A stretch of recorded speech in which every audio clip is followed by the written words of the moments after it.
Might be a good weekend to, catch up on some new movies, shows out there, curl up on the couch, watch something new. And we know there are so many options out there, right, these days. So what should we be pressing play on first? To answer that question is Dale Pollak joining us live. He is movie critic, Dale extraordinaire. We always love seeing you.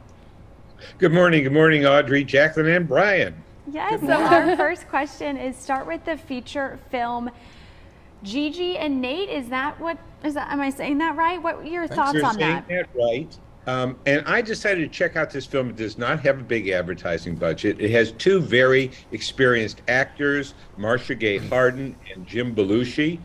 And the story, at first, sounds interesting. It's a young paralyzed man who's injured in a freak accident, and his life is really saved by this capuchin monkey who becomes his personal service animal.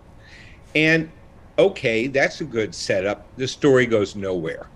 It just repeats the same themes over and over again. The real reason to keep watching this film is the monkey, who is really pretty amazing. The other reason I'm giving this 3 popcorns is it was filmed in North Carolina. And that's important to the state. It's important to the film industry. We want to see movies return to shooting here. This film looks beautiful. I think they shot part of it in Saluda. And I'm giving it 3 popcorns because it was made in North Carolina. Otherwise, it would have been 2 because it just doesn't live up to the premise and do anything new and original. You know, there used to be TV movies back in the 70s and 80s that were called Disease of the Week. That's what this felt like. Okay. Dale, despite your strongish recommendation of that story about a monkey, I've got a 12-year-old at home. I don't need to see a monkey on television. I've got one in my house. But one thing I'm very interested in is the Rings of Power series. I haven't tuned in yet. I know it's big budget and very popular. What's your recommendation?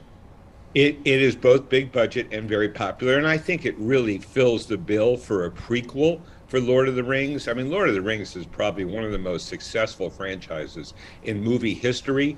And so how do you take advantage of that? You either go forward in time or you go backward in time. This is 200 years backward in time. There really is only one character, Galadriel, who seems really in both series. Cate Blanchett played her in the first series, and an actress I'm unfamiliar with named Morfydd Clark plays her in this, and she's very, very good. She's very compelling. When she's on the screen, you can't take your eyes off of her. You know, the big matchup is this versus the House of the Dragon. And I've got to say, House of the Dragon seems more original right now. Lord of the Rings feels we've been there already, and we have. There have been 3 feature films made 3 different times. So this is a very familiar piece of property by this time. And although the sets, the makeup, all the special effects are extraordinary, Amazon spent more than $1 billion on this series. Each episode costs $100 million. It is by far the most expensive series ever made for television. And again, you're watching it on a small screen, not on a big screen where it might be more impactful. What's your popcorn rating, Dale? It's 3 because I think it's, does a good job of the prequel. The world of elves and hobbits is beautifully rendered. It just doesn't feel new anymore. It feels familiar. Visually, it's stunning. Just the highlights we were just showing. Yeah. All right. Well, how does TV show 5 Days at Memorial compared to some of the other shows you can stream right now? This is one of the best series I've seen this year. Wow. It is so powerful. You know, all of us remember Hurricane Katrina and the horrible conditions that existed in New Orleans after that storm hit it.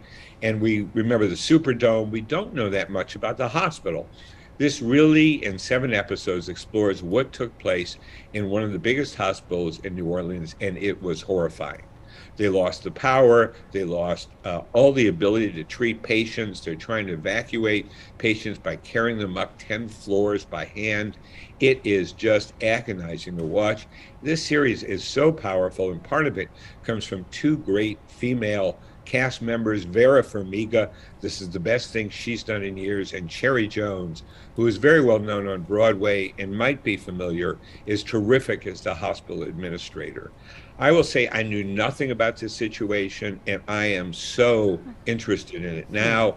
This is one of the most compelling series I've seen all year. I give this my highest 4 popcorn rating. Wow, all year long, Dale. What platform was that on, Dale? It is on Apple Plus. Apple Okay, I'll have Plus. to check that out. Rings of Power is on Amazon, and Gigi and Nate is in the theaters. Okay. Dale, fantastic to have you on our show. As always, we will see you next time. Great options, especially for this weekend. And for viewers at home, you can always keep up with Dale at the website on your screen, dalempollack.com.